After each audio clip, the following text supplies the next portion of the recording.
with him, you know, and he would come to your house and he butcher the pig and he make all kinds of salami and liverwurst and stuff like that, and we canned some meat and we had some meat smoked and stuff like that, and that's why we didn't get too many meat ration cards, but we got everything else.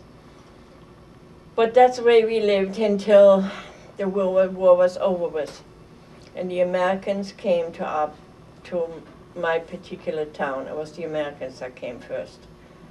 Then they declared all the Nazi ration cards no more good.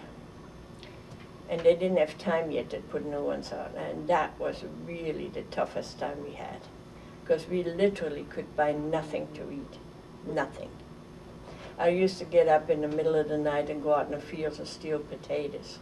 I'd dig around with my hands, and I had a little basket, and half the things I get home with was rocks. And we literally had nothing to eat. It was really awful. And to me now, when I think back on it, that it seemed like it was forever. But it really wasn't all that long. It was just, you know, how your memory distorts things, you know, like, for instance, you think your place you grew up was like wonderful, like heaven. You go back to it and you think to yourself, this isn't what I remembered, you know. But it was really, really hard. That was really, really hard. We literally had nothing to eat. What we used to do is, you want me to tell you this too? Sure. We used to go in the field and steal sugar beets. See, the Nazis thought that we should not ever import anything. The sugar that we had was not made from cane, like in this country. They were all made from beets. Because the sugar cane they would have to import because it wouldn't grow in Germany because it wasn't warm enough. So my aunt and I, we would go out in the field and we would steal sugar beets. Then we take them home and we would scrub them good and cut them into pieces and then put them in a great big kettle. We had a built-in kettle, a great big one about this big around, but this deep, and with water in it, and we'd boil them till they were done. And then we had some grapes, and my father had a wine press, and we would press them, and then we'd take all that juice and put yeast to it and let it ferment.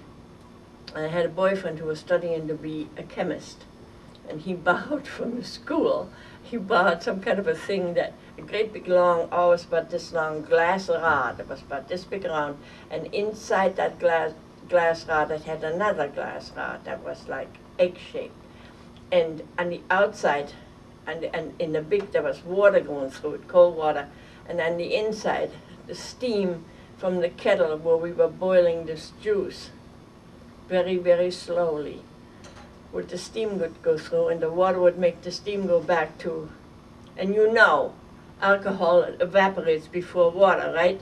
So the alcohol would come out first, and we had to keep tasting to make sure it was still alcohol coming out. We all got smashed every time. But we didn't do it for us to drink it. We never drank the stuff we did. We did it so to give it to the baker and the butcher so that they would give us bread and meat for the alcohol, because they loved to drink, the two of them did. And so that's what we did it for, so that we had something to eat, you know. So, well, see, the Nazis had transported a whole bunch of, we used to call them displaced persons. They came in great big columns. They walked all the way from Poland or wherever the heck they were from. And they would put them in camps. They weren't really prison camps. They were allowed out, and they were allowed to go into town, but they had a curfew. They had to be back by 8 o'clock or something like that. They were not allowed to drink or anything like that. And they were there with their families. Some of them maybe did not have their families there, but I don't know. There was a factory not too far away from us that made camera lenses. It was called Folkland. It was a camera, and they worked in that factory. So when the Americans came, the first thing, excuse me, the first thing they did was set them all free. I mean, they were all just out of the camp, and the first thing they all did was get drunk. So there was my mother had said to us, now we can take our suitcases up in the attic. We don't have to keep them packed anymore and take them in the air raid shelter anymore. We can put them up in the attic. And my girlfriend and I were putting our suitcases up in the attic when all this happened. And our attic was in such a way that it was a trap door, but you had to get the ladder from down outside to put the ladder up so you could get up in the attic. It wasn't one of those kind of had its own ladder in it, you know. So we were up there, and I happened to look out the window, and there was this boy. Oh, he lived in the neighborhood quite a ways away from us, and he was teasing those guys. And one of them was going to get after him for teasing him. And one of his friends tried to stop him, and he stabbed his friends. That's just what I happened to see. And of course I got really scared. And what happened was the boy jumped over our fence, over the next fence, and then he was gone. But this guy thought he had come into our house. That's what I think happened. He came into our house. So he had a dagger. And he tried to get into the house. My mother had locked the door, and he was hitting the door with the dagger, and the dagger broke off. And it was stuck in our door for the longest time. But when he hit the door, the dagger, he slipped, and he cut his hand. Do you know what I mean? Like, went like this, and his hand got cut. So that's what we know, that's how come we knew what he did, because his bloody handprints were all over the house. So my girlfriend and I went back up in the attic, pulled up the ladder, closed the hatch, and all of a sudden I heard, I want to come up too. And I looked, it was my grandfather. He was, what, over 90 years old. So we put the ladder down, we pulled him up the ladder, the two of us. I was 16, my girlfriend was the same age. We pulled him up the ladder, we pulled the ladder up and then closed the hatch, and I stood on it. And I don't know why there was a hatchet up there in the attic. I don't even know where it came from. And I thought, if he comes up here, I'm going to hit him over the head with the hatchet. I don't know if I could have done it or not. But anyway, we stood there, and he was screaming, screeching on the top of his lungs. It was awful. So my mother, see in Germany we have all of our roofs are shingles, but they're baked shingles, like bricks. They're curved like this, and they put like cement in between the shingles. Well, the cement had all fallen out because of all the bombs falling and making it rattle and stuff. So I could see through the shingles. And I saw my mother standing in front of a Jeep, trying to stop the American Jeep. And a woman was there, and she had a bucket in her hand. I don't even know where she got the bucket from, and she tried to hit my mother over the head with the bucket.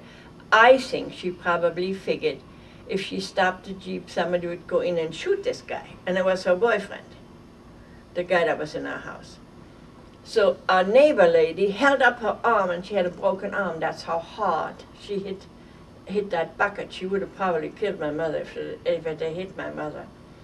And my mother stopped the Jeep and said, you have to go in and get that man out. He's screaming. I don't know what he's doing in there. My daughter is there, and her girlfriend is up there, and oh, we don't have time. We can't do that right now, they said. My mother could still speak a little bit of English from the First World War. So she said, well, I'm not going to go away from in front of your Jeep. You'll have to run me down. So they came out of the Jeep with pistols and what do you call those things? Machine pistols, you know, those rapid things, and went into our house and got him out. And he got out, and they quieted him down, and oh, come on, fellow, and they just go on your way. And the last day at the house, he did the same thing again, but there he killed an old lady. It was in a wheelchair. She couldn't get away. And when we came down, oh my God, you should have seen what he had done. All of, you know, in Germany we have feather beds. all the feather beds were sliced. He had cut all the feathers. He must have thought the kid was hiding in the bed.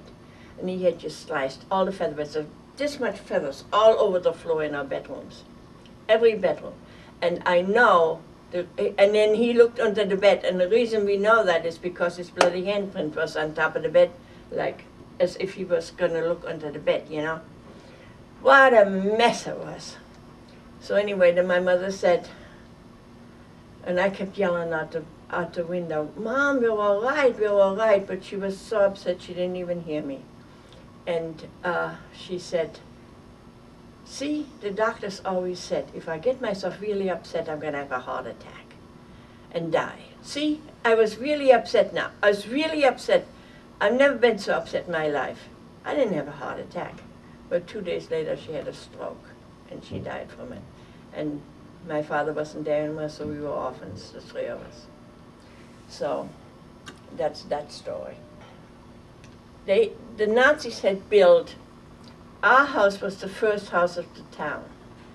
And the Nazis had built, a little ways off our house, they had dug up the street and really deep ditch.